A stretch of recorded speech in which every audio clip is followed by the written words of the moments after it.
Number 5 के स्वामी है बुध और साल है शनिदेव का।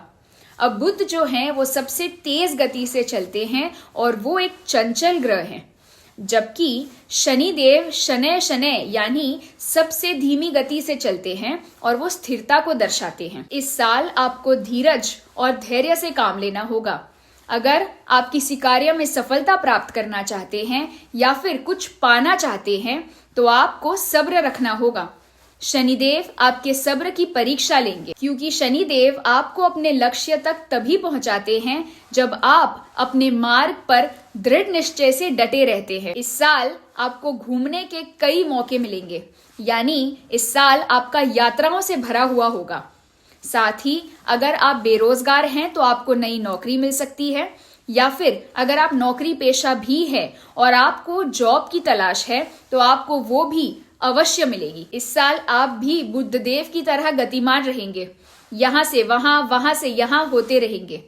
अगर आप कहीं नौकरी कर रहे हैं तो लोकेशन ट्रांसफर, डिपार्टमेंट ट्रांसफर जैसी चीजें हो सकती है, और ये जरूरी नहीं है कि ये ट्रांसफर आपके इच्छा के अनुसार हो, लेकिन जो भी होगा वो अच्छा ही होगा, क्योंकि शनिदेव, जैसा मैंने आपसे कहा कि आपकी परीक्षा ले रहे हैं, तो फल भी आपको अच्छा और मीठा ही मिलेगा। इस साल आपके सोशल सर्कल में भी काफी बढ़ोतरी होने वाली है। साथ ही अगर आप शादी के लिए अच्छे रिश्ते देख रहे हैं तो आपको एक अच्छा जीवन साथी इस साल जरूर मिलेगा। इस साल आपकी सेहत भी अच्छी रहेगी, कोई बड़ी समस्या या बड़ी मुसीबत दिखाई नहीं दे रही है। लेकिन इस वर्ष आपको 2 चीजों का सबसे ज्यादा ध्यान रखना है। पहली चीज ये है कि आपको किसी के भी कहने के बहकावे में नहीं आना है। आपको लोगों पर आंख बंद करके विश्वास बिल्कुल नहीं करना है, क्योंकि आपका जो सोशल सर्कल है या आपके साथ के जो लोग हैं वो आपके निर्णयों को नियंत्रित कर सकते हैं।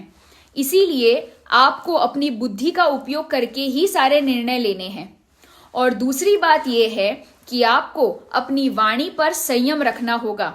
आपके रिश्ते बनेंगे या बिगड़ेंगे केवल और केवल आपकी वाणी के आधार पर। इस साल आपको चुगली करने से बचना होगा। लोग आपसे बातें निकलवाएंगे, आपसे इंफॉर्मेशन निकालेंगे और फिर आप ही की बातों को तोड़ मरोड़ कर पेश करेंगे, जिससे आप अपनी वाणी के जाल में फंसते चले जाएंगे। इसीलिए अपनी वाणी पर इस साल संयम जरूर रखिएगा। इस साल आपको पैसे कमाने के अच्छे खासे मौके मिलेंगे, लेकिन अपना पैसा सूझबूझ के साथ खर्च करिएगा। अगर आपसे कोई उधार मांगने आता है तो अच्छे से जांच पड़ताल करने के बाद ही अपने पैसे दीजिएगा, नहीं तो आपके पैसे लौटकर वापस नहीं आएंगे। हो सकता है कि आपने जितनी रकम दी है उतनी पूरी की पूरी रकम आपको वापस ना मिले। साथ ही आपके जीवन में अगर कोई भरोसेमंद पात्र है तो उनकी सलाह लेने के बाद अपना पैसा कहीं पर निवेश कर दीजिएगा, जिससे कि आप उसे कई गुना बढ़ा सकें। इस साल आप कोई ना कोई बड़ी चीज जरूर खरीदेंगे, जैसे कि नई गाड़ी या फिर नया घर। तो इस साल अपनी वाणी पर संयम रखिएगा, लोगों के प्रभाव में आकर गलत निर्णय मत लीजिएगा। प्रार्थना करती हूँ कि आपके लिए 2024 का साल बेहतरीन रहे। वीडियो देखने के लिए बहुत बहुत धन्यवाद।